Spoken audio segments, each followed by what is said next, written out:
भगवती ज्ञानेश्वरी ज्ञानेश्वरीमध्ये अध्याय 6वा आणि 6व्या अध्यायामध्ये आजचा श्लोक 27वा. श्लोक वाचा वाटलंच तर आपण कोणीतरी.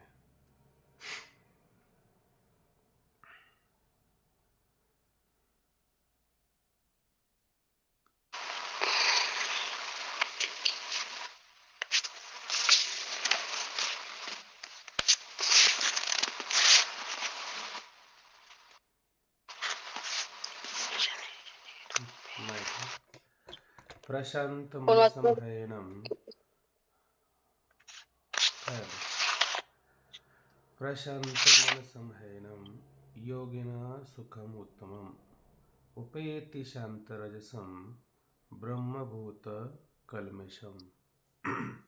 तर काय म्हणतात भगवंत यामध्ये की विकारासह ते ज्याचे शमले मन निर्मळ झाला ब्रह्मची तो योगी पावला सुख उत्तम. काय म्हणतात की विकारासह कोणते विकार आहे तर साधनेच्या मध्ये विकार निर्माण करणारे रजगुण आहेत. रजगुणाच्या सापेक्ष तमगुण पण पाहायला मिळतात. रजगुण आहे, तमगुण आहे. हा जो कल्मशम शब्द या ठिकाणी आलेला आहे. कल्मश शब्दाचा अर्थ होतो पाप. आणि नुसतंच पाप आहे का, ते पाप पण आहे आणि ते पुण्य पण त्या ठिकाणी आहेत. म्हणजे हे दोन्ही पण कल्मेशम आहे. जसं 9वा अध्याय पाहिला की नाही, त्याच्यामध्ये स्वर्ग संसाराला जाणं हे सुद्धा काय त्या ठिकाणी धर्म करायचा किंवा अधर्म करायचा, ह्या दोन्ही आडवाटा एक प्रकाराने त्याला सुद्धा त्या ठिकाणी काय म्हटलेलं आहे, पापच असं त्या ठिकाणी म्हटलेलं आहे. आणि पुण्य कोणतं आहे तर निष्काम कर्म जे आहे त्याला त्या ठिकाणी पुण्य असं म्हटलं जातं. म्हणून हे सारे काय हे सारे त्या ठिकाणी विकारच आपल्याला पाहायला मिळतात. काय काय विकार आहे त्या ठिकाणी, म्हणजे पाप पुण्य हे सुद्धा विकारच आहे. जर आपल्याला आत्मस्वरूपाशी एकरूप व्हायचं असेल तर आत्मस्वरूपाशी एकरूप होत असताना त्या ठिकाणी धर्म आणि अधर्म याला घेऊन जाता येईल का? याला घेऊन जाता येणार नाही. जर त्या उत्तम सुखाला प्राप्त करायचं असेल तर त्याच्यामध्ये धर्म पण नको आणि अधर्म पण नको. धर्म हे तरी काय, हे कशाचं, हे कोणत्या तरी साधनाच्या सापेक्ष आणि बोलले जाणारे काय आहेत, विचार त्या ठिकाणी आहेत. म्हणून विकारासह म्हणजे अशा विकारासह ज्याची काय शमले मन निर्मळे, त्याचं मन त्या ठिकाणी काय झालेलं आहे, शम झालेला आहे, शांत झालेलं आहे.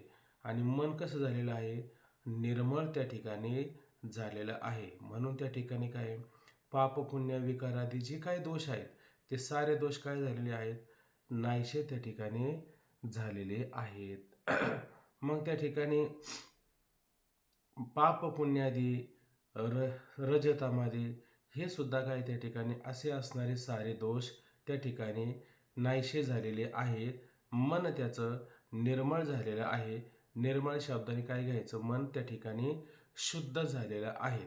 शुद्ध म्हणण्याचं तात्पर्य काय, त्याच्या ठिकाणी धर्म पण करण्याचा हेतू राहिलेला नाही आणि अधर्म पण करण्याचा हेतू राहिलेला नाही. ते धर्म अधर्म पाप पुण्य रज तम या साऱ्या गोष्टीपासून त्याचं मन कसं झालेलं आहे, निर्मळ झालेलं आहे, शुद्ध झालेलं आहे, शमलं आहे. म्हणजे आता बाकीकडं कुठं धाव घेत नाही असं ज्याचं मन झालेलं आहे. खरं पाहायला गेलं तर प्रकर्षाने झाला ब्रह्मची तो, तोच काय झालेला आहे, ब्रह्म झालेला आहे. म्हणजे ब्रह्म भिन्न आणि हा असणारा योगी भिन्न. योगी कसं म्हणायचे त्याला, ज्या वेळेस तो परमात्मा स्वरूपाशी ऐक्य पावला जातो तेव्हाच त्याला त्या ठिकाणी काय योगी म्हटलं जातं. झाला ब्रह्माची तो योगी पावला सुख उत्तम. आणि अशा पद्धतीनं मग तो उत्तम सुखाला प्राप्त होतो. कधी उत्तम सुखाला प्राप्त होतो, ज्याच्या ठिकाणी कोणत्याही प्रकारे विकारादी दोष शिल्लक राहिलेले नाही, मन त्याचं त्या ठिकाणी काय आहे, अतिशय शुद्ध निर्मळ झालेलं आहे. तोच असणारा योगी ब्रह्मस्वरूपाला प्राप्त होऊन उत्तम श्रेष्ठ अशा महान सुखाला काय होतो, प्राप्त होतो. पण ज्याच्या जीवनामध्ये अजून ह्या साऱ्या गोष्टी शिल्लक असतील, मला धर्म करायचा आहे, मला अधर्म करायचा आहे, मला अमुक करायचे आहे, मला तमुक करायचे, अशा सर्व काही गोष्टी असतील, तोपर्यंत मन त्याचं स्थिर असेल का? मन तोपर्यंत स्थिर नसणार.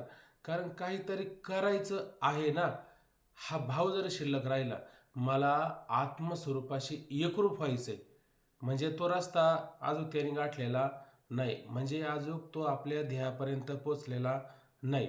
ध्येयापर्यंत कोण पोचतो? ध्येयाला पोचला कोण? ज्याच्या ठिकाणी कोणत्याही प्रकारचं काही करायचं शिल्लक राहिलेलं नाही. जसं तुकोबराय म्हणतात की नाही, काम नाही काम नाही झालो पाहे रिकामा. रिकामा झाला, रिकामा झाला म्हणजे त्याच्यात काहीच करायचं शिल्लक न राहिलं, म्हणजे काही करायचं कर्तव्याभोवता स्थिती प्राप्त होणं, हाच त्या ठिकाणी काय आहे, उत्तम सुखाला प्राप्त होणं. मग आता निश्चिंतीने पावलो विसावा, खुंटलिया धावा तृष्णेच्या. आता तृष्णा त्या ठिकाणी कोणती तरी धाव घेते का? कोणतीही धाव तृष्णेची त्या ठिकाणी राहिलेली नाही. असं ज्याचं झालं तोच काय उत्तम सुखाला त्या ठिकाणी प्राप्त होतो. आणि ज्याच्या अजून धावा शिल्लक आहे, आता आपली धाव शिल्लकच आहे का नाही, की आता पुढं काय करायचं, पुढं काय लक्षात घ्यायचं, म्हणजे मला का होईना अभ्यास करावा लागतोच आहे, तुम्हाला का होईना नंतर ते करावं लागतंच आहे, म्हणजे अजून धावाधावी आपली चालूच आहे. कशासाठी धावाधावी चालू आहे? ऐशी करी धावाधावी चित्त लावी चरणापे. ही धावाधाव करूनच काय करावं लागेल आपल्याला? चित्त चरणाशी लावावा लागेल, म्हणजे उत्तम सुखाला प्राप्त व्हावा लागेल. ते म्हणले मग असं आयतं नाही होत का? आता तुम्ही शांतच आहात की नाही, आता काय करता का? म्हणले असं नाही, त्याला तस्मात् शास्त्र प्रमाणांते, शास्त्राने आपल्याला जो नियम करून दिलेला आहे त्या नियमानुसार त्या मार्गानेच आपल्याला काय करावं लागेल, अशी धावाधाव करावं लागेल. अशी धावाधाव जोपर्यंत होत नाही तोपर्यंत चित्त परमात्मा स्वरूपाशी एकरूप होईल का? होणार नाही. आणि जोपर्यंत चित्त परमात्मा स्वरूपाशी एकरूप होत नाही तोपर्यंत बाकीचं ते महान सुख आहे, ते सुख आपल्याला प्राप्त होऊ शकत नाही. मग लोक म्हणतील धावाधाव करायची, मग कोणती धावाधाव करू? लोक संसाराची धावाधाव त्या ठिकाणी करतात. संसार प्राप्त करून घेण्याकरता संसारात तरी काय त्यांना सुखच प्राप्त करायचं असतं, पण संसारामधील कितीही जर धावाधावी केली तर ती धावाधावी कमी होत नाही. संसाराची धावाधाव ही वाढणारी आहे. मग कोणती धावाधाव करायची? परमात्मा स्वरूपाला प्राप्त करून घेण्यासाठी धावाधाव करायची.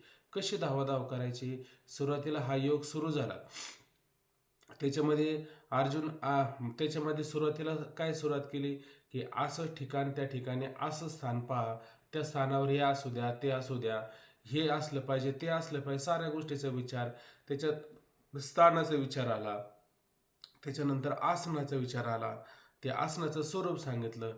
ते सांगून झाल्याच्या नंतर अर्जुन काय म्हटला, देवा या साऱ्या गोष्टी मी पाहिल्या, पण ह्या साऱ्या गोष्टी पाहिल्याच्या नंतर पण मग मला असं वाटतं की माझा अधिकार कमी पडतो. मग भगवंत म्हणले का अधिकार कमी पडतो? मग पुढचं साधन सांगायला सुरुवात केली. मग म्हणले युक्त आहार विहारस्य युक्त चेष्ट शुकर्मसु, हे त्याला कारण आहे. हे एक साधन सांगितलं. ते साधन झाल्याच्या नंतर अष्टांग झाल्याच्या नंतर त्याच्यामध्ये कुंडलिनी योग सुद्धा आपल्याला सांगितलं भगवंताने, बरोबर आहे की नाही? कुंडलिनी योगाच्या माध्यमातून आता पूर्वी काय सांगितलं, अष्टांग योग सांगितला. अष्टांग योगाच्या माध्यमातून तरी काय करायचंय, चित्ताचा निरोधच करायचा आहे. कसं काय चित्ताचा निरोध होतो अष्टांग योगामध्ये? सुरुवातीला तुम्ही प्राणायाम करता की नाही, प्राणायाम केला म्हणजे काय होतं, प्राण आपले सम होतात, स्थिर व्हायला सुरुवात होतात, आणि त्या चित्ताला कशाच्यामुळं इकडं तिकडं धावणं होतं, ते प्राणाच्या निमित्ताने ते चित्त धावतं की नाही. मग प्राण शांत झाले म्हणजे चित्त काय होतं, शांत होतं, म्हणजे चित्ताचा निरोध नाही होत का? चित्ताचा निरोध होतो. त्याच्यानंतर मग पुढं परत त्याच्यातूनच तुम्ही कुंडलिनी योग निर्माण झाला, कुंडलिनी जागृत झाली, ती एका एका चक्राचं भेदन करत गेली, अगदी सहस्रदळ चक्रापर्यंत जाऊन पोचली, आणि तिथं काय झालं, राहिलेला होता वायू. वायू पण काय झाला हळूहळू, तो पण नाहीसं झाला. आणि आकाश कधी नाहीसं झालं, त्या दोघांचं जेव्हा ऐक्य झालं, कुंडलिनीचं म्हणजे त्या शक्तीचं, शिवाचं शक्तीचं ऐक्य झालं, त्यावेळेस काय झालं, हे आकाश पण नाहीसं झालं. आकाश नाहीसं झालं. मग आता जीवपणा कुठे राहील तुमचा? जीवपणा नाहीसं झाला. म्हणजे पहिल्यांदा अष्टांग योग सांगितला, एक साधन झालं, तिथं चित्त निरोध होतो. कुंडलिनी योगाच्या माध्यमातून तिचं जीव शिवाचं ऐक्य झालं, ऐक ना, किंवा त्या शिवशक्तीचं ऐक्य झालं, की अशा पद्धतीनं त्यांचं योग त्या ठिकाणी होत असतं. असं पण साधन सांगितलं. अर्जुन म्हणला, मला देवा हे पण नाही जमत. मग म्हटले दुसरं साधन करा. दुसरं साधन त्या ठिकाणी सांगण्याचा प्रयत्न केला. त्याच्यामध्ये काय कर, अरे अर्जुना, नियमितपणाने वागण्याचा प्रयत्न कर. नियमित वागणाऱ्या मनुष्याचं चित्त स्थिर त्या ठिकाणी होत असतं. आता काल त्याच्यावरती किती वय होऊन झाल्यात, किती भरपूर वय झाल्यात. नियमितपणा त्या ठिकाणी करा. किंवा तसं नसेल जमत, मग काय करा, हळूहळू करा. जाऊ दे, तुला त्या चित्ताला कुठं जायचं आहे ना, जाऊ दे, सोडून दे, सोयर करून दे, ऐका, नसल ऐकल तर असं कर. अशा पद्धतीनं काय होईल, त्याला नियम तो परत माघारी आणू शकतो.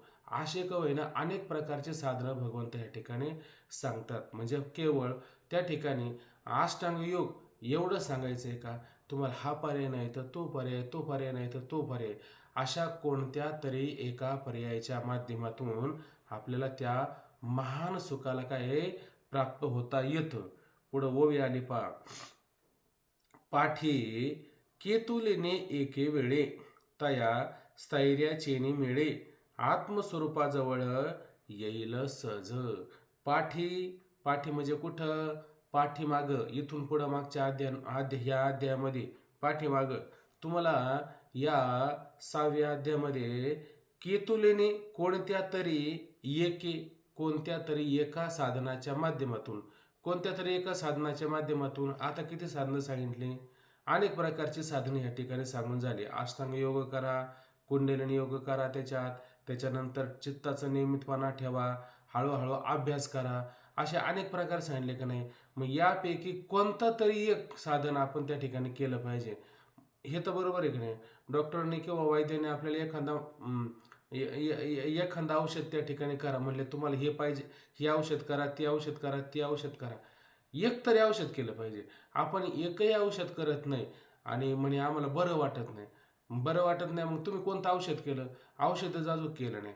औषध अजून केलंच नाही तर बरं कसं वाटेल? बरं वाटणार नाही. म्हणजे बरं वाटण्याकरता कोणतं तरी एक साधन, म्हणे अष्टांग योग फारच जड आहे, नाही तर मग दुसरा करा, तो नाही तर तिसरा करा, तो नाही तर चौथा करा, एक काहीतरी केलं पाहिजे. आपण जर एकही जर केलं नाही तर त्याने आपल्याला ते अवस्था प्राप्त होईल का? अवस्था प्राप्त होणार नाही. म्हणून पाठी केतुलने एके वेळी कोणतं तरी, त्या ठिकाणी काय आहे, एखादं साधन आहे का नाही, त्या ठिकाणी काय आहे, एके वेळी कोणत्या तरी एका वेळी तया, एका साधनाच्या याने वेळे तया स्थैर्याचे मिळे, आणि अशा असणारे काय आहे, त्याला स्थैर्य, त्याला त्या ठिकाणी स्थिरता, त्याला त्या ठिकाणी शांतता आहे का नाही, काय होईल, मिळे. मिळे म्हणजे त्याच्या संबंधाने, त्या योगाने काय होईल, त्याला त्या ठिकाणी स्थिरता प्राप्त होईल. कशाने स्थिरता प्राप्त होईल?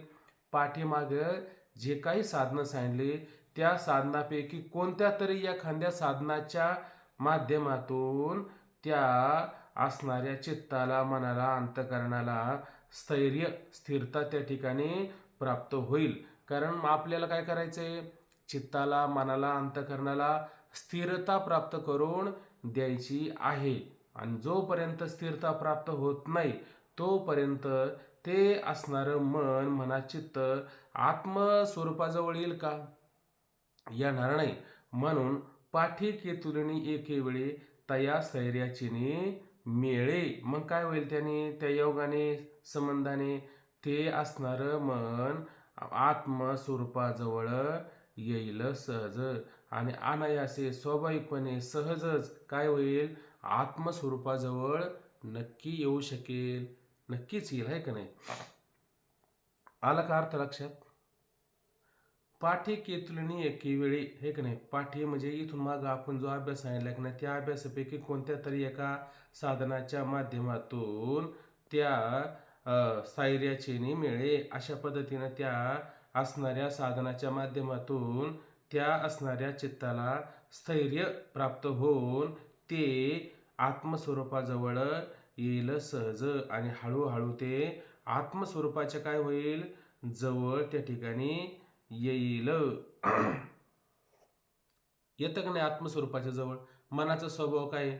या मनाची एक निके, जे देखल्या गोडीच्या ठाई सोके, मग अनुभव सुखाची कौतुके दावीत जायचे. या मनाला सुद्धा एक गोडी असते, फक्त ती गोडी लागेपर्यंत आपल्याला जरा थोडं थांबावं लागतं. आपण एकदमच म्हणतो आपल्याला हे ओव्या कळत नाही, अध्याय कळत नाही. ह्या काही कसं काय कळण आपल्याला?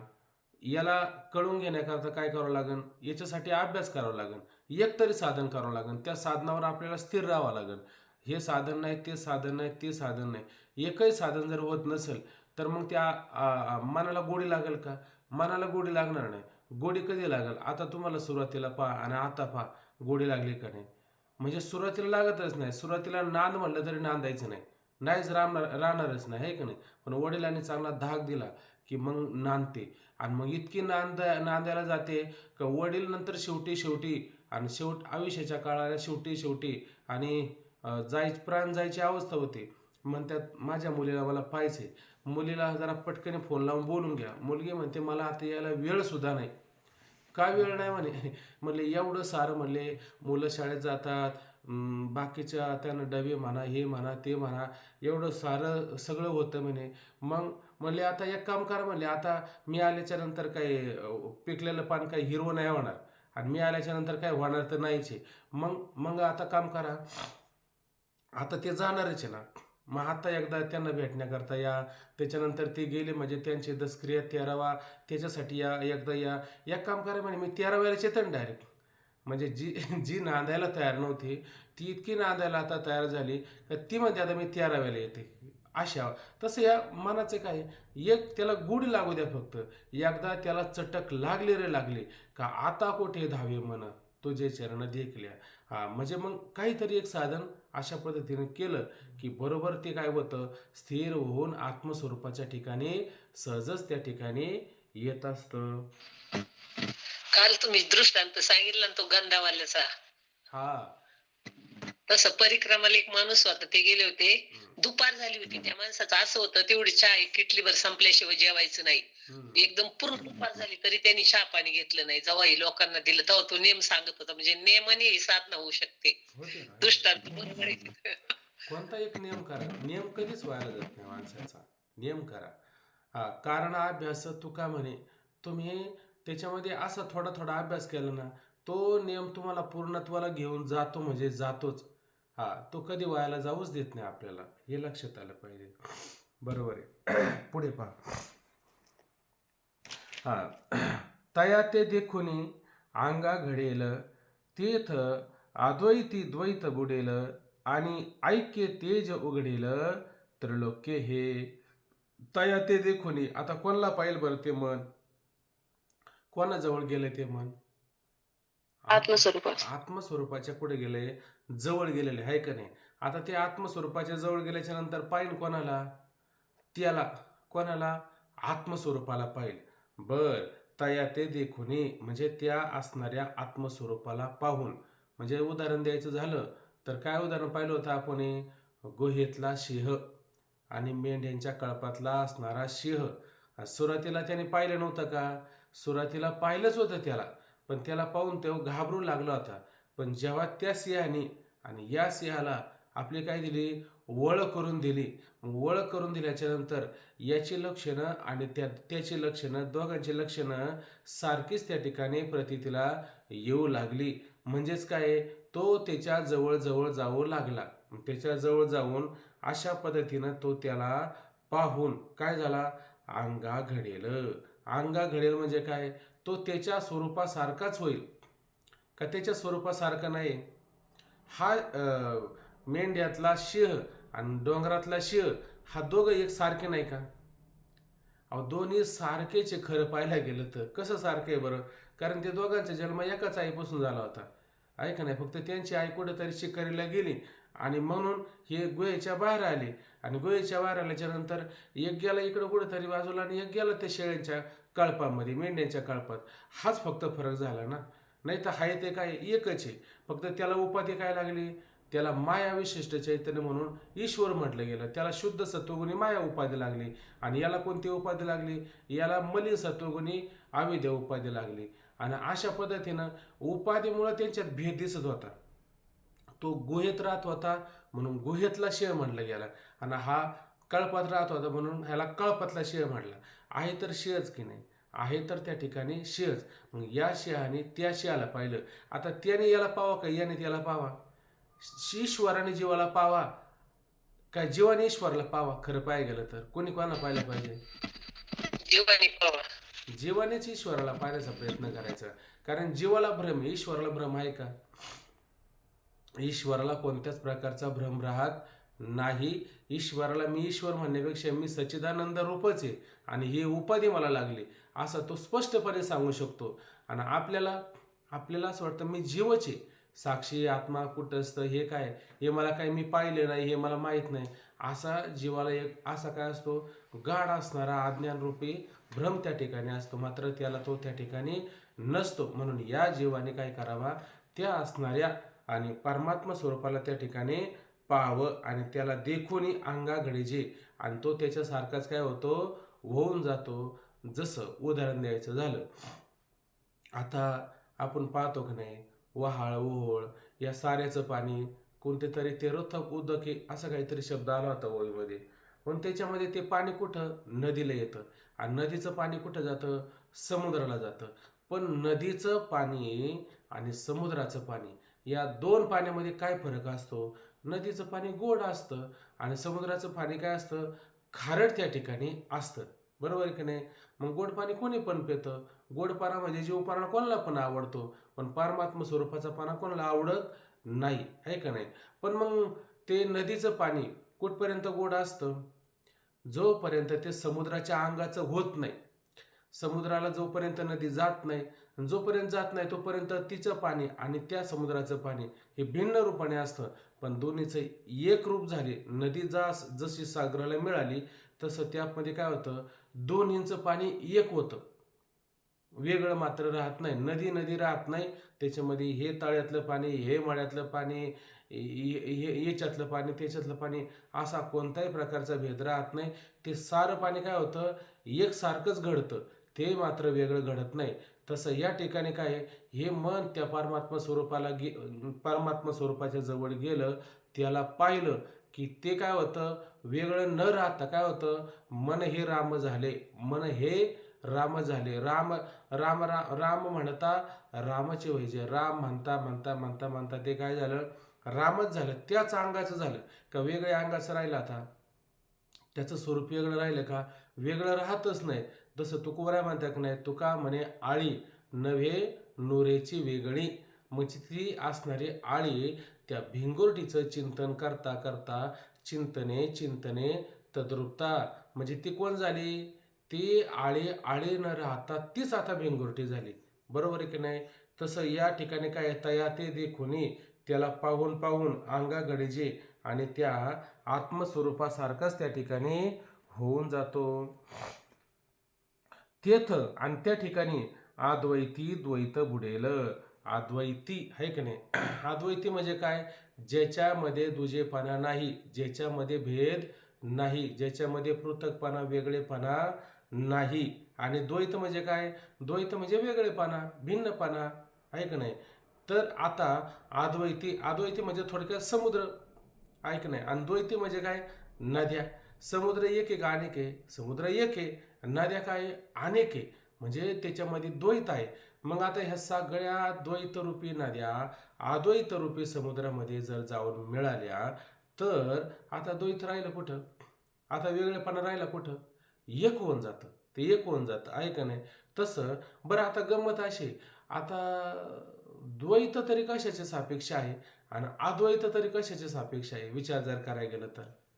म्हणजे उलट इथं द्वैत पण म्हणायचं नाही आणि अद्वैत पण म्हणायचं नाही. द्वैतही बुडालं, अद्वैत पण बुडालं ना, आहे का नाही? जसं मूळचं काय होतं, समुद्राचं पाणीच होतं, पण त्या समुद्राच्या पाण्याचीच कुठेतरी वाफ झाली, त्याच्या सापेक्ष ढग झाले, ढगाच्या सापेक्ष पाऊस झाला, पावसाच्या सापेक्ष पाणी वाहू लागलं, वाहण्याच्या सापेक्ष नदी झाली आणि नदीच्या सापेक्ष कुठं? समुद्राला मिळाली. बरोबर आहे का नाही? म्हणजे जसं तो मला वाटतं दुसऱ्याचा अध्यायामध्ये ओवी जैसे पवने तोय हलवले. पहा, जैसे पवने तोय हलवले. तोय म्हणजे पाणी आणि पवने म्हणजे वारा. वाऱ्याने काय झाला? पाणी हलवलं आणि हलवल्याच्या नंतर तेथे तरंगाकार झाले. त्या ठिकाणी तरंगाचे आकार निर्माण झाले. आता जैसे पवने तोय हलवले आणि तरंगाकार झाले. परी कवन के जन्मने म्हणू येतं. आता ह्या ठिकाणी कोण आणि कुठे जन्माला आला आता सांगा. कोण जन्माला आलं? तरंग जन्माला आले. तरंग उदकाचंच अंग आहे. का ते उदकापेक्षा वेगळं आहे? पाण्यापेक्षा वेगळं आहे का? नाही म्हणले. मग कोण जन्माला आला आता? जन्म तर दिसतो की नाही? जन्मतच झाला की नाही? मग माऊली म्हणतात की मग तैसे वायूचे स्फुरण ठेले. ते वायूचं जे धावणं होतं ते थांबलं म्हणले आणि उदक सहज सापडले आणि ते पाणी पूर्वरच झालं. आता काय निमाले विचारे पहा. आता काय शांत झालं? काय शांत झालं? सांगा बरं, काय सांगता येतं का? अहो मुळात काय होतं? पाण्यानेच तरंग निर्माण झाले. कशामुळं? वायू आला आणि वायू शांत झाल्याच्या नंतर पाणी शांत होतं. तरंग आहे का? तरंग तरंग म्हणजे काय? तरंग म्हणजे वाऱ्यामुळे निर्माण झालेला भ्रम होता. बरोबर आहे की नाही? वारारूपी भ्रम गेला की तरंग तरंग हे पाण्याच्याच रूपाने आहे. तो फक्त काय होतो? भ्रम त्या ठिकाणी अशा पद्धतीने निघून जातो. म्हणजे ते काय होतं? अद्वैत स्थितीला प्राप्त होतं. म्हणजे एकरूपतेला प्राप्त होतं. मग हे द्वैतपणा का आला? द्वैतपणा म्हणजे तो परमात्मा आहे आणि मी जीव आहे. याच्यामुळं द्वैतपणा येतो. बरोबर आहे की नाही? परमात्मा जोपर्यंत तुम्ही म्हणता की नाही तो परमात्मा आहे, मला त्याची प्राप्ती करायची, तोपर्यंत तुमच्या ठिकाणी काय द्वैतपणा राहतो, अद्वैतपणा राहतो. आणि जर परमात्माच नाही, मला सांगा परमात्मा एक आहे का अनेक आहे? परमात्मा एक आहे. मग एकाने म्हणायचं का मला मला प्राप्त करून घ्यायचंय, मला मला प्राप्त करून घ्यायचं. काय कसं काय प्राप्त करून घेणार? आपण आपल्याला कसं काय प्राप्त करून घेणार आहे? कारण नियम काय केला? जे ज्याचं स्वरूप असतं ते त्याला कधी विषय होतं का? ते त्याला कधी विषय होतच नाही. कारण त्याला प्राप्त करण्याकरता तो अप्राप्त असेल तर त्याला प्राप्त करून घेता येईल. मुळात तोच काय आहे त्या ठिकाणी प्राप्त आहे. मग घालवायचं आहे काय? घालवायचा फक्त भ्रम आणि भ्रमाने काय आहे? द्वैत निर्माण होतं. म्हणून ह्या ठिकाणी अद्वैताच्या सापेक्ष द्वैत आहे आणि द्वैताच्या सापेक्ष अद्वैत आहे, एवढाच मुद्दा आहे. पण इथं सरळ असा अर्थ घ्यायचा. ते तर अद्वैत असणाऱ्या तत्वामध्ये द्वैत बुडे आणि दुजेपणा भ्रम अशा पद्धतीनं त्या ठिकाणी बुडतो, नाहीसा होऊन जातो, नष्ट होऊन जातो. आणि ऐक्य तेज उघडेल त्रिलोक्य येया. आणि मग काय होईल पुढे? ऐक्य ऐक्य म्हणण्याचं तात्पर्य काय? त्याच्यामध्ये जीव वेगळा राहत नाही आणि शिव वेगळा राहत नाही. दोघांमध्ये काय होतं? ऐक्य होतं. ऐक्य आहे का नाही? एकरूपता हेच कोण आहे त्या ठिकाणी? तेज आहे, प्रकाश आहे, ज्ञान त्या ठिकाणी आहे. म्हणजे त्या ठिकाणी काय घ्यायचं? ऐक्यरूपी दोघांचं एकरूप होणं हेच खरं ज्ञान आहे. तेज शब्दाने ज्ञान घेऊ शकता, ज्ञानरूपी प्रकाश घेऊ शकता, विचार घेऊ शकता आणि उघडेल आणि त्याने काय होईल? त्रिलोक्य हे उघडेल. आता काय झालेलं त्रिलोक्य? झाकलेलं आहे ना त्या ठिकाणी. हे त्रिलोक्य शब्दाचा अर्थ काय होतो? की तीन प्रकारची लोक, तीन प्रकारच्या अवस्था, ऐक नाही किंवा आपण त्याला त्रिलोक्याला काय म्हणलं होतं सुरुवातीला? त्रिलोक्य सांगत असताना भावना, क्रिया आणि विचार याला पण त्रिलोक्यच म्हटलं आपण ना, याला पण त्रिलोक्य म्हटलं. आणि त्रिलोक्य सांगत असताना जागृती, स्वप्न आणि सुषुप्ती इथं पण तीन प्रकारचे लोक प्रतिदिन येतात की नाही? इथं पण येतात ना. आता जागृतीमध्ये पहा बरं, इथं वेगळं प्रतीतीला येतं, स्वप्नामध्ये वेगळं प्रतीतीला येतं आणि सुषुप्तीमध्ये वेगळं प्रतीतीला येतं. पाचव्याच तरंगामध्ये विषय आलेला आहे की नाही? त्याचे 4 5 सांगत असताना काय सांगितलं? की जीव तो अभिमानी जीव, बघा काय आठवत असेल तर सांगा मध्ये. तो अभिमानी जीव जागृती अवस्थेचा अभिमान धारण करतो. तो जीव स्थूल देहाचा जागृतीमध्ये अभिमान धारण करतो. तेव्हा त्याला काय नाव येतं त्या ठिकाणी? तो असणारा जीव जागृतीमध्ये स्थूल देहाचा अभिमान करतो. त्यावेळेस त्याला काय नाव येतं? तेव्हा त्याला नाव येतं विश्व. बरोबर की नाही? त्याच्यानंतर तोच असणारा जीव आणि स्वप्नावस्थेमध्ये अभिमान धारण करतो. तेव्हा त्याला नाव काय येतं? तेजस येतं. आणि सुषुप्तीमध्ये काय नाव येतं? त्याला प्राज्ञ नाव येतं. म्हणजे काय? विश्व, तेजस आणि प्राज्ञ हे तुर्यालाच नाव आले का नाही? अद्वैत स्थितीला नाव आले का नाही? हे खरं अद्वैत स्थितीला हे नाव आलेत. काय काय नाव आले? विश्व, तेजस आणि प्राज्ञ. हे पण त्रिलोक्याचे ना, हे पण त्रिलोक्याचे. त्याच्यानंतर त्या ब्रह्माचं वर्णन करून सांगताना काय सांगितलं की ब्रह्माचं वर्णन करून सांगतात तर त्याने स्थूल उपाधी, सूक्ष्म उपाधी आणि कारण उपाधी या तिन्हींचा अभिमान धारण केला. तेव्हा इथं याला नाव आलं विश्व, तसं त्याला तिथं नाव काय आलं? विराट असं नाव आलं. याला नाव तेजस आलं, तेव्हा त्याला काय नाव आलं? हिरण्यगर्भ. हा, बरोबर. आणि तदनंतर सुषुप्तीमध्ये याला नाव काय आलं? प्राज्ञ. तसं त्याला नाव काय येतं?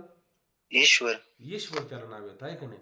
तर ते आणि खाली ओंकाराचं वर्णन करताना त्याच्यात स्थूल, सूक्ष्म आणि कारण हे सांगताना आकार, उकार आणि मकार. पण हे सगळं काय अमात्र आहे, तोंपद लक्षण आहे, सोमपद लक्षण आहे. असं म्हणजे हे सगळे काय तुर्याचीच असणारी काय अवस्था आहे. त्याच्यामुळे हे त्रिलोक्य आणि अशा पद्धतीनं काय होतं? हे उघडले आणि त्या ठिकाणी काय होतं? उघडलं जातं. उघडलं होतं म्हणजे प्रकाशित केलं जातं. पण कधी प्रकाशित केलं जातं? ऐक्य तेज एकरूपतेच्या तेजाच्या प्रकाशाने. 4 नंबर बघा, सर्व त्रिलोक्यात ऐक्याचा प्रकाश होईल. हा, असं होईल. म्हणजे हे सर्व त्रिलोक्यामध्ये ऐक्याचा म्हणजे याला आता त्रिलोक्य पाहत असताना त्याच्यामध्ये आपल्याहून भिन्न काय प्रतीला येईल का? त्याला आपल्याहून आता कोणत्याही प्रकारचं वेगळं भिन्नत्वाने मात्र प्रतीला येत नाही. त्याच्या ठिकाणी काय होतं? जसं ज्ञानोबराय म्हणतात की नाही की कापुराची वाती उजळल्या ज्योती ठाईचं समाप्ती झाली जैसे. तसा तो कापूर आणि तुम्ही त्याला पेटवल्याच्या नंतर काय होतं? कापूर पेटतो. म्हणजे त्या कापुरामध्ये अग्नी आहे का नाही? कापुरामध्ये अग्नी आहे. मग काय होतं? कापूर पेटून काय होतं? अग्नी पण संपून जातो. बरोबर की नाही? ज्ञान हाच कुणीतरी अग्नी आणि कापूर हा कोणी? जीवपणा. म्हणजे त्याच्यात काय होतं? जीवपणा निघून गेला, मग ज्ञान शिल्लक राहतं का? जीवपणा ज्ञान कशासाठी पाहिजे होतं आपल्याला? जीवपणा घालवण्याकरता ज्ञान पाहिजे होतं. आता तो जीवपणा निघून गेला, मग अग्नी राहील का? ज्ञानरूपी अग्नी सुद्धा राहत नाही. मग ठाईच समाप्ती झाली जशी. ठाईच आणि त्या ठिकाणी काय आहे? सारं संपून जात असतं. जसं ज्ञानोबा म्हणते नाही, काष्ट काष्ट मथिजे त्याने तिथं अग्नी एक उपजे तिने काष्ट जातं जाळे जे प्रज्वलिने. लाकडामध्ये अग्नी आहे का नाही? लाकडावर लाकूड घासलं आहे का नाही? हे घासायचंच आहे. जीवरूपी आणि शिवरूपी घासाघाशी करायची. तिथं अग्नी उत्पन्न होतो म्हणजे ज्ञान उत्पन्न होतं, आहे का नाही? आणि उत्पन्न झाल्याच्या नंतर मग काय होतं? त्या लाकडामध्ये अग्नी उत्पन्न झाला की ते संपूर्ण लाकूड नष्ट होऊन जातं. लाकूड नष्ट झालं, मग अग्नी शिल्लक राहील का? अग्नी सुद्धा त्या ठिकाणी शिल्लक राहत नाही. तो सारा निघून जातं. मग याला ह्या त्रिलोक्यामध्ये काय दिसतं? ज्ञानी झाला म्हणजे त्याला मिरच्याच्या बाजारामध्ये ठसका नाही का? बाबा सांगतात आळंदीचे, त्याला पण आहेच ना ठसका. म्हणजे मग त्याला हे त्रिलोक्य प्रतीला येतं का नाही? हे सारं त्रिलोक्य प्रतीला येतं. पण हे सारं त्रिलोक्य प्रतीला येतं, पण ते कसं होतं? ऐक्य रूपाने प्रतीला येतं. कसं ऐक्य रूपाने? हे विश्वाचे माझे घर अशा रूपाने प्रतीला येतं. किंवा तुका म्हणे जे जे भेटे ते ते वाटे मी ऐसे. हे सगळं काय आहे? मीच आहे. अशा पद्धतीनं काय या सर्व त्रिलोक्यामध्ये अशा ज्ञानाचा प्रकाश प्रकाशित होत असतो. जसं माऊली म्हणतात का आरतीमध्ये प्रगट गुह्य बोले विश्व ब्रह्मची केले, आहे का नाही? म्हणजे अशा पद्धतीनं सारं त्रिलोक्य ह्याला सारं त्रिलोक्यात ऐक्याचाच प्रकाश त्या ठिकाणी त्याला पाहायला मिळतो किंवा तो उघडला जातो. पुढे पहा, आकाशी दिसे दुसरे. उदाहरण देऊन सांगतात, आकाशी दिसे दुसरे ते आभ्र जै विरे ते गगनची का भरे विश्व जैसे. आकाशी दिसे दुसरे. आता आकाश आहे का नाही? आकाशाचं वर्णन पाहिलं आपण. आकाशाला काही नाव, रूप, रंग, गंध काय आहे का? आकाशामध्ये काय आपल्याला निळसर पोकळी दिसते. मला तर दुसऱ्या तरंगामध्ये याचा बारकाईने विचार केला, ते भ्रमामुळे आपल्याला प्रतीला येतं. ते काय डोळ्यामध्ये पित्तमालादी दोष आहे आणि म्हणून अशा पद्धतीनं त्याला रोजीवरती सर्प दिसला, अमुक अमुक ह्या साऱ्या गोष्टी सांगितल्या. हा, तर ते भ्रमामुळे तसं प्रतीतीला येतं. पण आकाशामध्ये तसं काय आहे का? रंग वगैरे काही काहीच नाही. बरोबर आहे की नाही? आकाश कसं आहे? निरभ्र. कोणत्या प्रकारचा आभ्र, ढग, अमुक-तमुक काहीच नाही. पण कधी-कधी या आकाशामध्ये आणि अचानक ढग निर्माण होतात. त्याला कोणतं ढग? अवकाळीचं. अवकाळी कधी-कधी येतात की नाही असं ढग वगैरे. मग आता ओव्या पण त्याच्या माऊलीनं काहीतरी होऊन गेलेल्या ओव्या. आता नाही लक्षात याच्यात त्या ओव्या. पण अशा ओव्या आलेल्या आहेत. मग काय म्हटलं या ठिकाणी? आकाशी दिसे दुसरे म्हणजे आकाश दिसे म्हणजे आकाश वाचून तुम्हाला आकाश न दिसता दुसरं काय दिसतं त्या ठिकाणी? ते आभ्र. ते आभ्र म्हणजे मेघ म्हणा, ते ढग म्हणा, अशा पद्धतीनं तुम्हाला काय आकाश वाचून दिसतं आणि आकाश मात्र दिसत नाही. आकाश का दिसत नाही तुम्हाला? ढग आडवे आले आहे म्हणून तुम्हाला आकाशाचं त्या ठिकाणी दर्शन होत नाही. पण हे ढग आले, पण हे ढग कायमस्वरूपी राहणार आहे का? हे ढग कायमस्वरूपी राहणार नाही. ते विरणार आहे. फक्त काय होतं, काही काही आता अवकाळी ढग आले ना, ते काही जास्त काळ टिकत नाही. एकदम दुपारचा असा खडखडाट असतो, पण तासभराने असं तिकडून कुठून तरी ढग तयार होतं. इतकं ढग होतं का संध्याकाळी दुपारीच कधी कधी अंधार पडतो. झाला की काही अंधार, झाली की काही संध्याकाळ, अशी अवस्था होती. विजांचा कडकडाट वगैरे काय काय काय काय सुरू होतं आणि तासभराने काय होतं, एक सुद्धा ढग शिल्लक राहत नाही. आणि मग त्यावेळेस काय, सारा कडकडाट जातो, सगळं अंधार जातो, सारं निघून जातं आणि आकाश कसं होतं? निराभ्र, आभ्ररहित आणि मोकळं त्या ठिकाणी आकाश होतं. पण कधी होईल? ते ढग जोपर्यंत जात नाही तोपर्यंत आकाश मात्र मोकळं होत नाही. माऊली म्हणतात आकाशी दिसे दुसरे. आकाशात त्या ठिकाणी आकाशा वाचून दुसरं जे दिसे ते आभ्र म्हणजे मेघ अशा पद्धतीने जे दिसतात ते विरे आणि ते जेव्हा विरून जातात, नाहीसे होऊन जातात, त्यावेळेस काय होतं? ते गगनाची का भरे विश्व जैसे.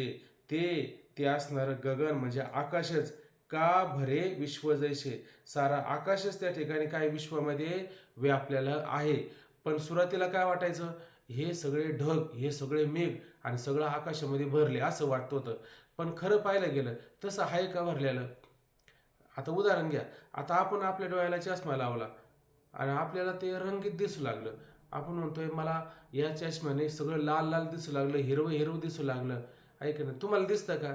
ती म्हणली आम्हाला नाही दिसत. म्हणे का दिसत नाही? अहो चष्मा नाही ना त्याने तसा घातला. तसं आपण कसा चष्मा घातला त्यामुळं आपल्याला हे जगत अशा पद्धतीनं प्रतीतीला येत असतं. बरोबर आहे की नाही? म्हणून आपणच तारे आपणच मारे, आपण उद्धारी आपण आपे. आपणच आपल्याला त्या ठिकाणी काय आहे अशा पद्धतीनं उद्धार करून घेतला पाहिजे. जर आपल्याला पारमात्म्य स्वरूपाहून आणि हे सारं आपल्याला वेगळ्या रूपाने प्रतीतीला येत असेल तर काय समजायचं? अशा पद्धतीने हे ढग आडवे आलेले आहे आणि ढग जर आपल्याला त्या परमात्म्याचं यथार्थ रूपाने दर्शन होत असेल तर काय समजायचं? आता आलेले ढग हे मात्र काय आहे? बाजूला झालेलं आहे म्हणून परमात्म्याचं दर्शन होत आहे. आकाशी दिसे दुसरे, आकाश वाचून जे दुसरं इतर ते आभ्र, ते ढग जे दिसतात ते विरे जेव्हा नाहीसे होऊन जातात तेव्हा काय होतं? तै म्हणजे तेव्हा गगनाची का भरे विश्व जैसे. ह्या संपूर्ण विश्वामध्ये आकाशच व्यापलं किंवा आकाशामध्ये सर्व गगनच व्यापलं. काही पण घ्या वाटलं असतं. पुढे पहा. तैसे चित्त लया जाय आणि चैतन्याची आगवे होय. आयशी प्राप्ती सुखोपाय आहे येणे. तैसे चित्त लया जाय.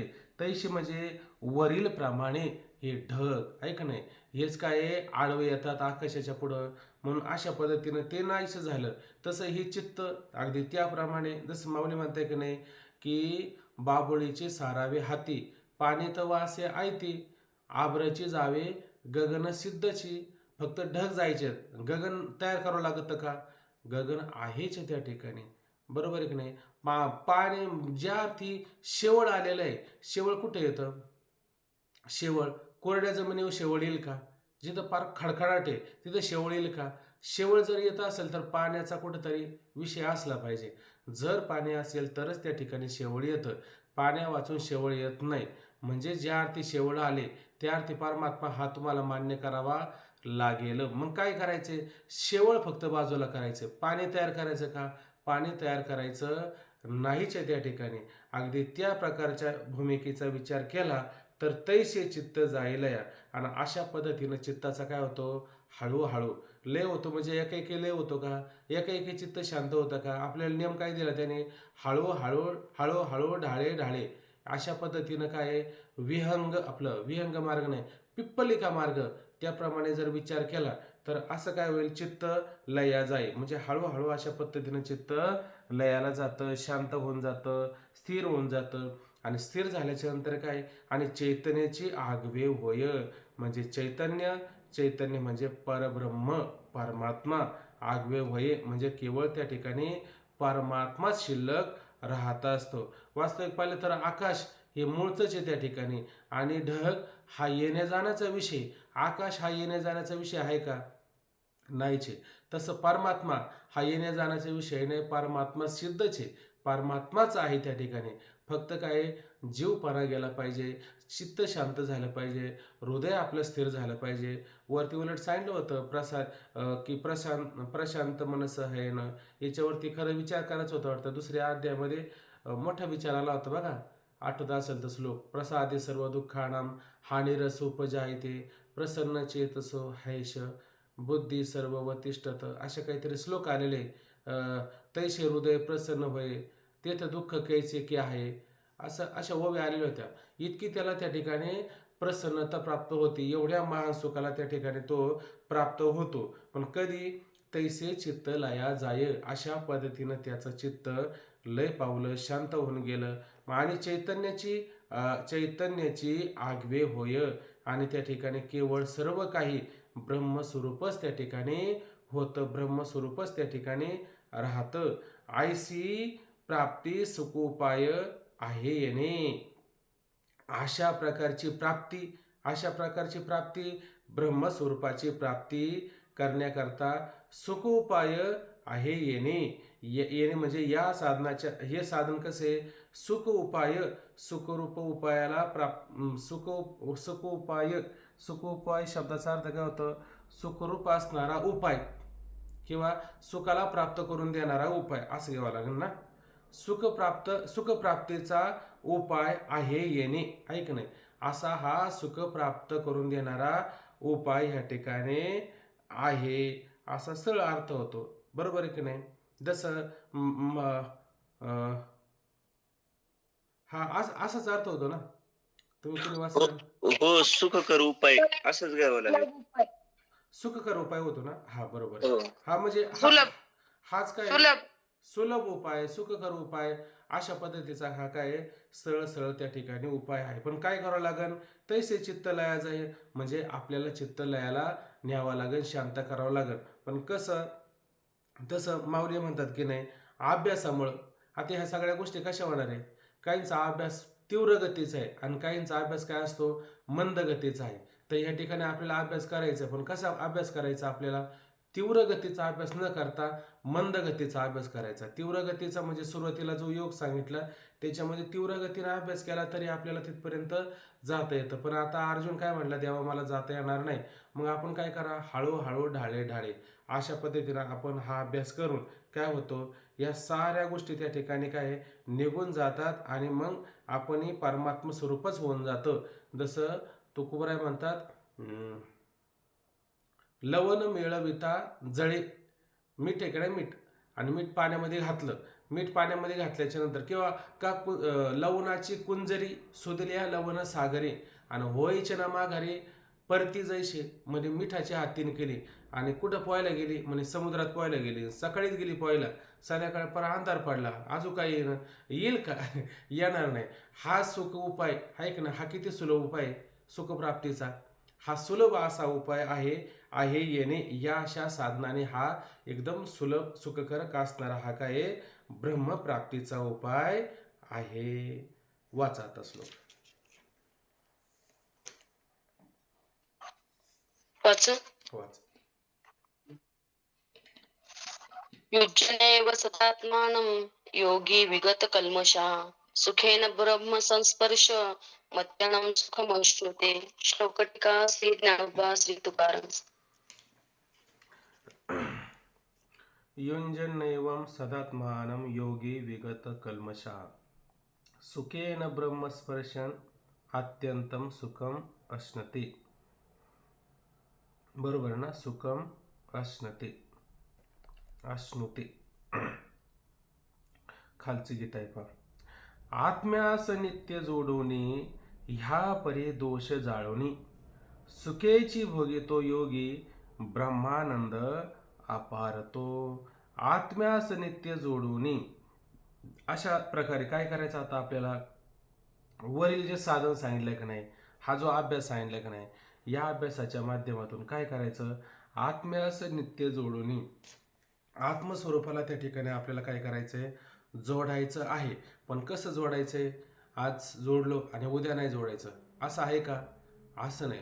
आत्मस्वरूपाला काय? नित्य. जसं आपण श्वास घेतो, बरोबर आहे की नाही? आपला श्वास चालू आहे, पण आपला श्वास चालू आहे, मग आपण काय म्हणतो? जसं आपण ध्यान करायला वगैरे बसलो, ध्यान करायला बसल्याच्या नंतर श्वासावर आपलं लक्ष असतं, आहे का नाही?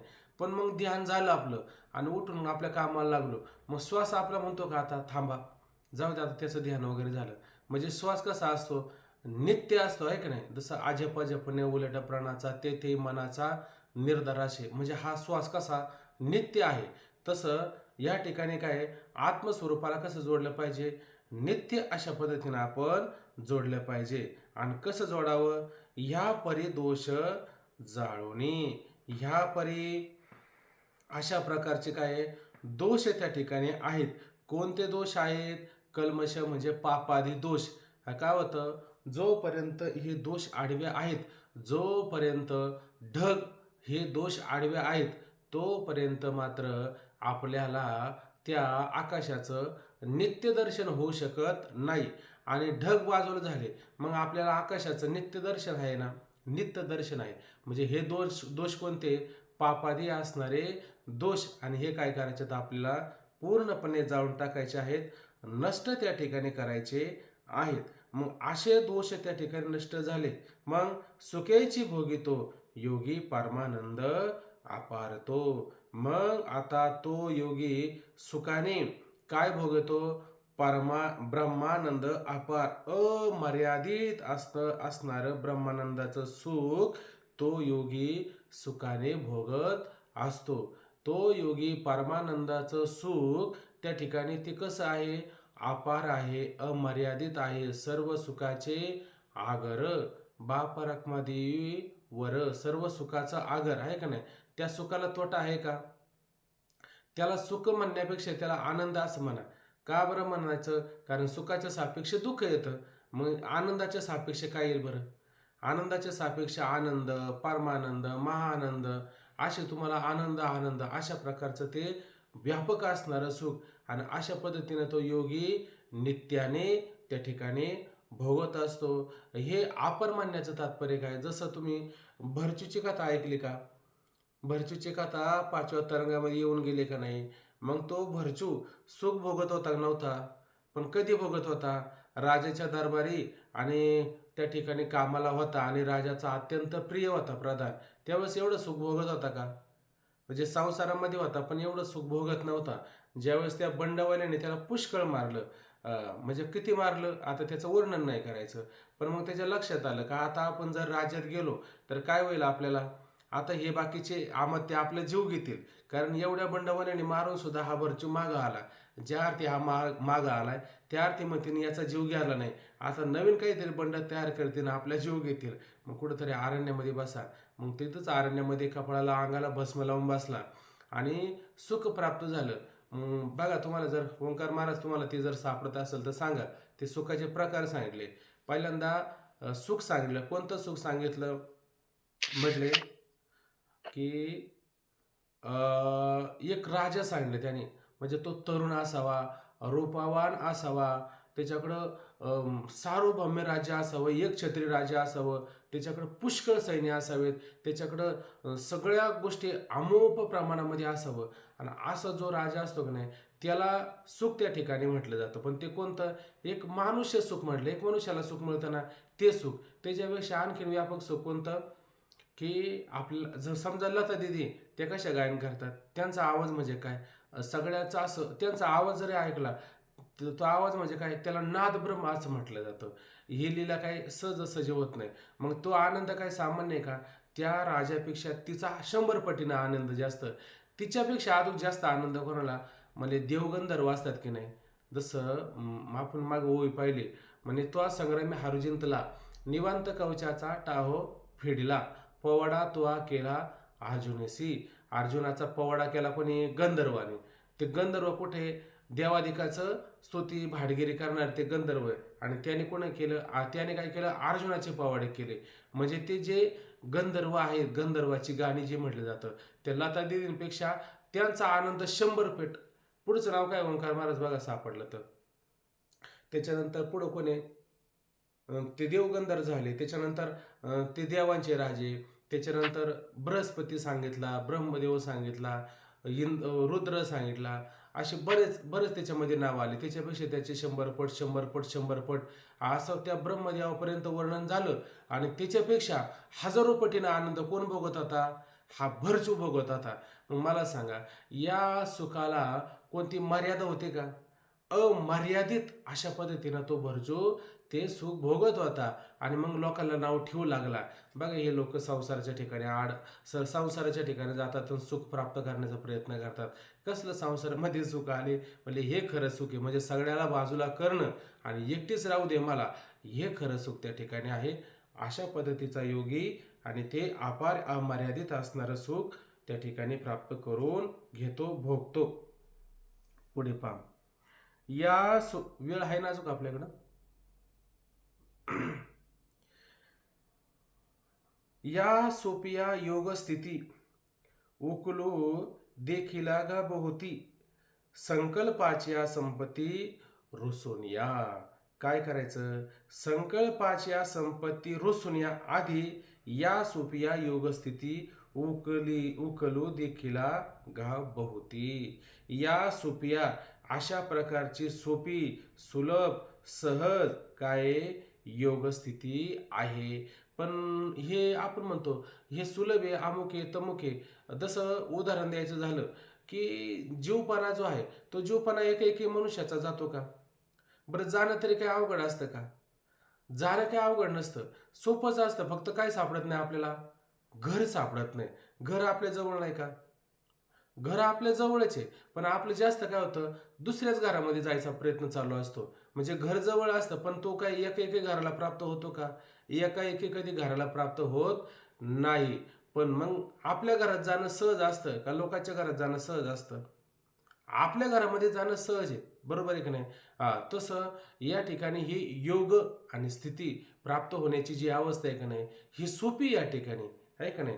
या सोपिया अशा असणाऱ्या सोपिया म्हणजे सोपया केलं आणि सोपिया पण केलेले असू द्या. अशा असणारी योग एक मिनिट बंद.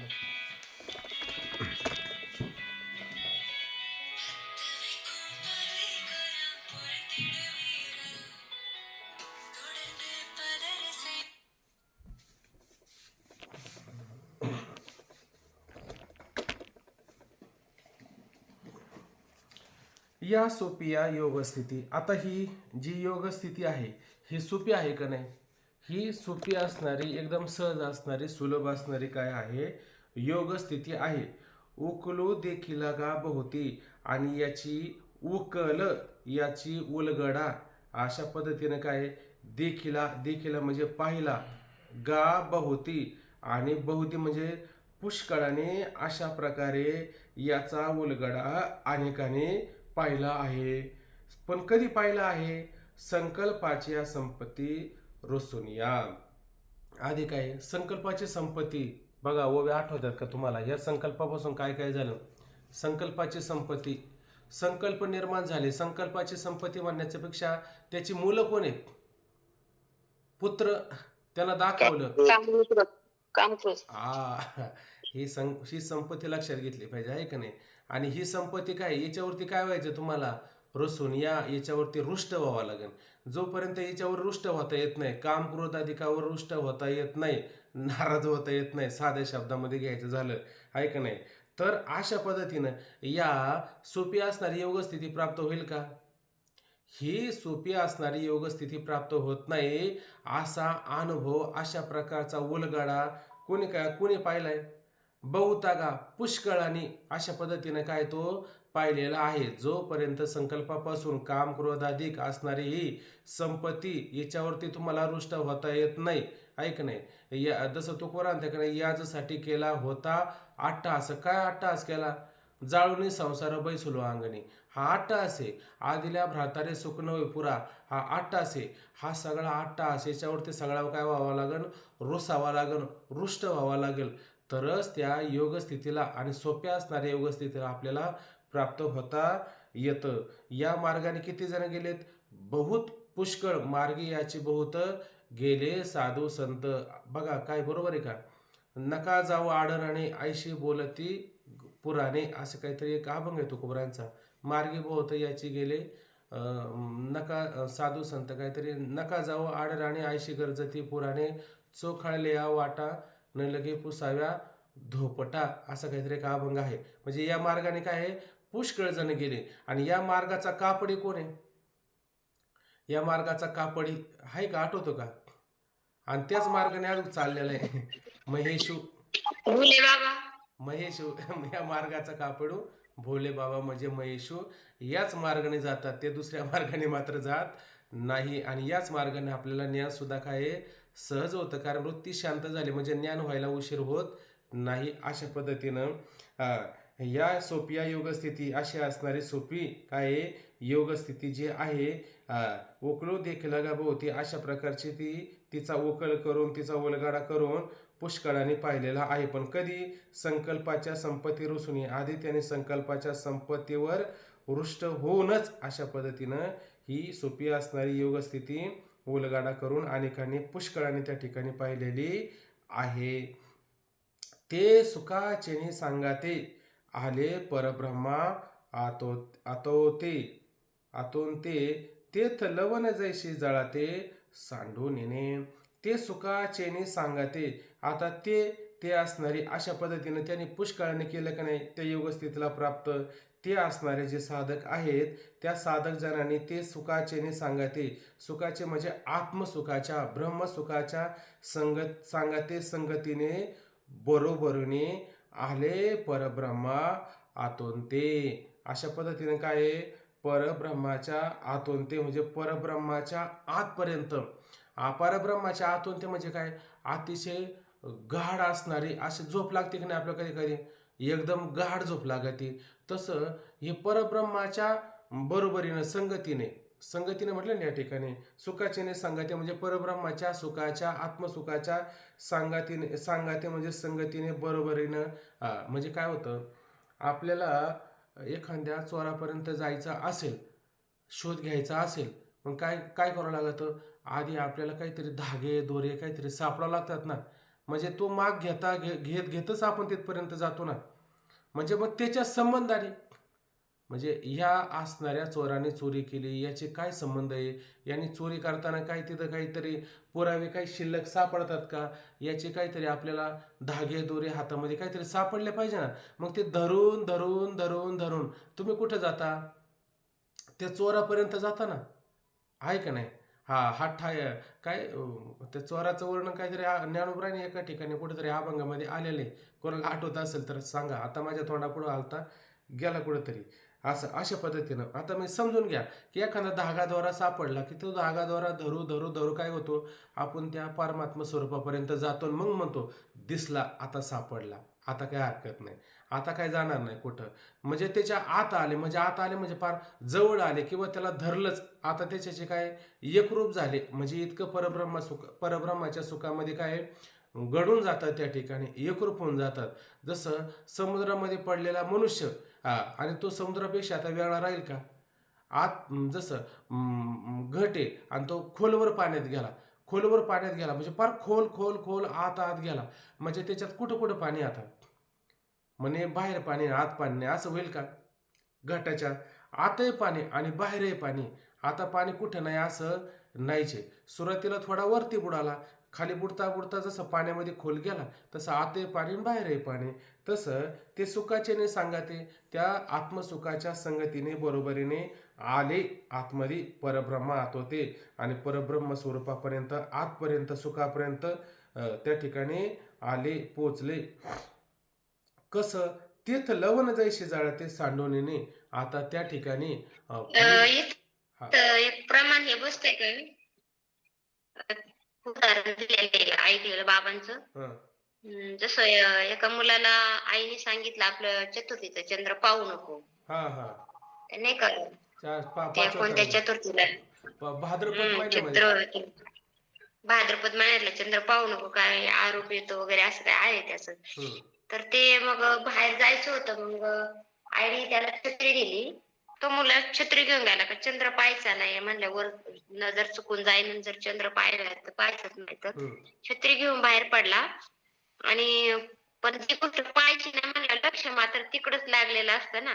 हा मग त्याने ती छत्रीवर पाहिली, म्हणलं जरी मी वर पाहिलं तरी छत्रीवरती. हम्म, मग त्या छत्रीला नाजूक छिद्र होतं, त्या छिद्रीतून त्याला हम्म, तो चंद्र दिसला. हम्म, ते चंद्र दिसल्यानंतर आता तो परत त्याने मान खाली पाहिली, म्हणला नाही पाहायचं नाही आपल्याला चंद्र. हम्म. मग तो पाहायचा नाही म्हटला, परंतु तो पाहिला ना. ते असे पाचव्या तरंगात विषय आला की हम्म. ज्ञान आणि ध्यान या दोन्हीमध्ये फरक सांगितला की ज्ञान जे आहे ते प्रमाण प्रमेयाच्या अधीन आहे आणि ध्यान आहे काय ओंकार महाराज, विधी, विश्वास आणि क्रिया याच्या अधीन आहे. म्हणजे तुम्हाला ज्ञान जर व्हायचं असेल, बरं झोपले आणि झोपून पण ऐकायला येईल का नाही, म्हणजे झोपू नका लगेच असा निर्णय नाही घ्यायचा, पण झोपून पण ज्ञान होईल का नाही, मग ध्यान करा बरं असं झोपून. मग कसं? विधी, विश्वास, क्रिया याच्या अधीन आहे. याच्यात जर थोडं जर चुकला तर होईल का ध्यान? होणार नाही. तसं ज्ञान, तसं तो छत्री घेऊन निघाला आणि त्या छत्रीलाच म्हणे होलं होतं. आणि भाद्रपद महिन्यामध्ये आकाशातला चंद्र आकाशात चंद्र पाहायचा नसतो, म्हणे दोष लागवतो, काहीतरी भगवंतावर आळ नाही आला का? शेमंतक म्हणे चोरण्याचा आळ आला ना, तो पाहायचा नसतो त्या ठिकाणी. हे त्याचं कारण आहे. असंच आहे ना कारण. ओंकार महाराज बरोबर आहे का? नाही कारण तसं नाही बाबा, कारण तर ते आहे, पण छत्रीतून एकदा ते छिद्रातून चंद्र जसा दिसला तसा आता या हा आत्मस्वरूपामध्ये संगती आपल्याला लावून घ्या, संगतीसाठी चांगलं आहे. संगती लावून घ्या. दिसला का नाही? दिसला मात्र म्हणजे तिथे ध्यानातच राहिला तो ना. एकदा पाहिला तो पाहिला, आता किती नाही पाहिला म्हटलं काही कारण सांगितलं तरी तो पाहिलाच काही आहे. संपत नाही. पाहिलाच आहे. घ्या जुळून, हरकत नाही. चला, तैसे अगदी त्याप्रमाणे लवण जैसे जाळाते सांडून. लवण म्हणजे मीठ, आणि काय केलं? पाण्यामध्ये मिक्स झालं, मिश्रित झालं, एकरूप झालं. आणि आता ते पाण्याने म्हटलं चला आता हे मीठ आता मी बाजूला फेकून देतो, याला काही जवळ घेत नाही. आणि आता पाण्याला म्हणावं कर बरं बाजूला. आता पाण्याने असा विचार केला नाही नाही याला मला बाजूलाच करायचंय. तसा हा जीव आता एकदा परमात्मा स्वरूप झाला. आता परमात्म्याने म्हणा बरं होय बाजूला. हा नाना बिंबपणा सरिसे घेऊनी प्रतिबिंब नासे. हा इथं काय गेलं ते आता इथं आलेलं आहे मॅसेज. काय? नाना बिंबपणा सरिसे घेऊनी प्रतिबिंब नासे नेले वदयत्व येणे तैसे वंदिते नसे. आता हा बिंबपणा सरिसे घेऊन प्रतिबिंब नासे, म्हणजे बिंब आणि प्रतिबिंब ऐक नाही याच्याशी काय केलेलं आहे? ऐक्य केलेलं आहे. जसं सूर्याचं पडलेलं काय बिंब आणि इथं काय आलं खाली प्रतिबिंब.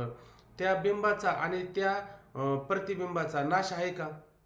त्या दोघांचा मुळात नाशच नाही. हे नाशासाठी सांगितलेली वही वाटतं काहीतरी असं. आता ते अमृत अनुभवाच्या थोड्या ओव्या मी ते काही वाचून नाही झालं, थोडं त्याची थोडी नजर यावं लागते, मग त्याची संगती लागते आपल्याला. जसं आपण ह्या ओव्या पाहतो का नाही, ह्या ओव्यांना पाहता असताना वरच्या ओव्यांचा आढावा घेतो आणि मग खालच्या ओव्या आपण काय करतो लक्षात येतो. अशा अचानक ओवी पाहिली आणि पाहिल्याच्या नंतर मग तिची संगती आपल्याला एकाएकी लागत नाही. म्हणजे माझा असा अनुभव आहे.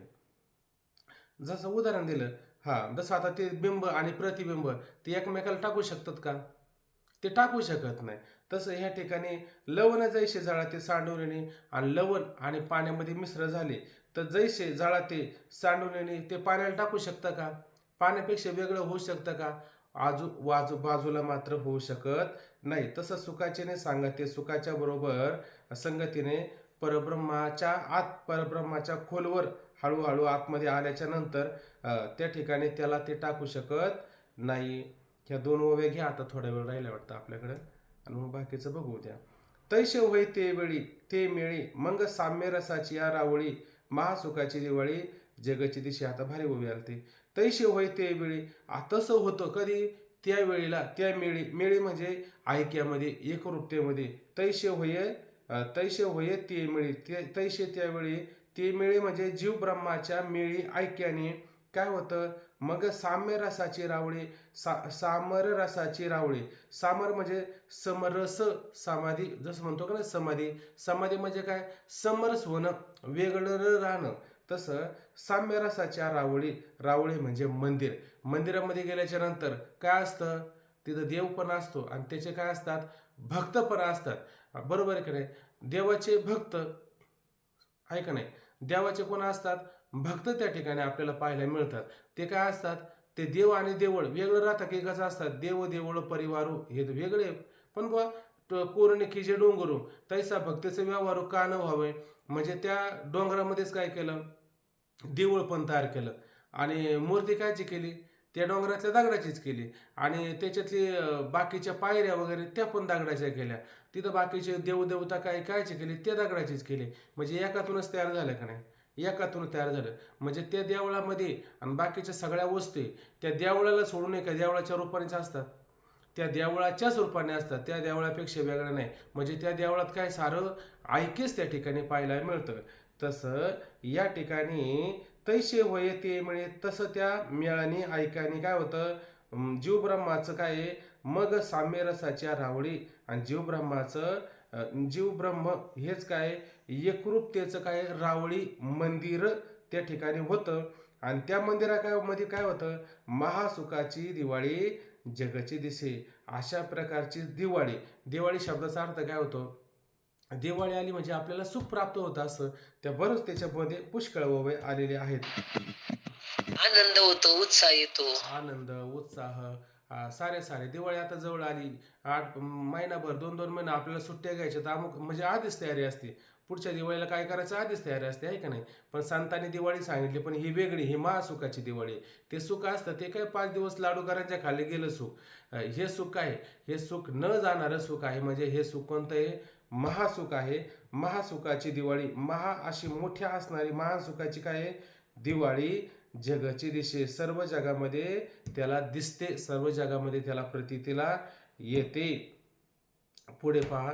आयशे आपले पायवरी चाले. दिवाळी. आ काय म्हणले?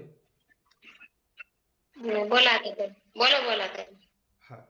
आयसे आपले पायवरी चाले जे आपले पाठीवरी, हे पार्था नागवे तरी आन एक.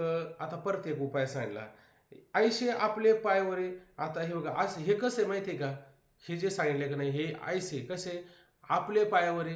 आता तुम्ही जाता का नाही कुठं? कोणाच्या पायावर जाता? आपल्याच पायाने जाता ना. आपण आपल्या पायावर चालत जातो का नाही? आपण आपल्या पायावर जातात, आहे का नाही? पायवरी. आणि चाले जे आपले पाठीवरी. आणि आपले पाय कुठे घेऊन चाललो आपण? आपल्या पायाने चाललो, आणि आपले पाय कुठे घेऊन चाललो? पाठीवर. आपण चालत आलो, पायाने चालत आलो. आणि चालता चालता काय आपण म्हणतो का आम्ही आमचे पाय पाठीवर घेऊन आलो? काय काय म्हणतात काय? पाय डोक्यावर घेऊन या. तसं माऊली काय म्हणतात, इथं एक उदाहरण देऊन सांगितलं. तशा म्हणी म्हणतात काय, आपले पाय डोक्यावर घ्या. तसं या ठिकाणी काय, हा चालत आला, पण कसं चालत आला? आपले पाय आणि पाठीवर घेऊन चालत आला, आहे का नाही? हे म्हणजे अशा पद्धतीचं हे काय साधन आहे अर्जुना. पार्थ म्हणजे अर्जुना. नागवे तरी आण ऐक. आणि अर्जुना, तुला जर आता हे साधन होत नसल तर आण ऐक. आण म्हणजे काय? दुसरे, इतर, अन्य दुसरं पण साधन आहे, ते पण तू काय कर? ऐक. म्हणजे परत म्हणू नको का मला ते साधन जमत नव्हतं, मग दुसरं साधन सांगायला पाहिजे होतं. तसं या ठिकाणी भगवंत काय म्हणतात, तुला हे नसेल जमत, हे साधन जमत असेल, आता किती मग आता ते म्हणतात ना, तसं तुकोबरा म्हणतात, अभंग आहे बा, कोणाला सुलभ सांगता काहीतरी आहे. म्हणजे एकदा मऊ लागलं का माणूस कोपराने पण खाण्याला सुरुवात करतो, इतकं मऊ लागल्याच्या नंतर. म्हणजे आता किती सुलभ सांगायचं आहे का? तुझं देव व्हावा आहे तरी हा सुलभ उपाव. अशा पद्धतीनं हा सुलभ असणारा उपाय. तसं भगवंत काय करतात, तुला ते नाही जमलं तर हे साधन आहे, तुला हे नाही जमलं तर हे साधन आहे. आम्ही काय घातलेलं आहे, घातला दुकानं, हे दुकानच तयार करून ठेवलेले आणि निवडले साचे उत्तम मध्यम कनिष्ठाचे. चौथा तरंग झाला, पाचवा तरंग झाला, सहावा तरंग झाला, बरोबर आहे की नाही. कोणत्या तरी एका तरंगाच्या माध्यमातून आपल्याला ब्रह्म साक्षात्कार होणं गरजेचं आहे. मग अर्जुना हे तुला सगळं सांगितलं आणि हे सर्व सांगत असताना यामध्ये जर तुला हे जर जमत नसेल तर आण म्हणजे इतर आहे साधन, ते पण तू काय कर, ऐक. म्हणजे परत सांगितलं नाही असं म्हणू नको. आता उद्याला काय नवीन सांगतात ते आपण उद्याला पाहू. आता उशीर झाला. रामकृष्ण हरी. पुंडलिकावरद हरी विठ्ठल. श्री ज्ञानदेव तुकाराम. पंढरीनाथ भगवान की जय. माऊली ज्ञानेश्वर महाराज की जय. जगद्गुरु तुकाराम.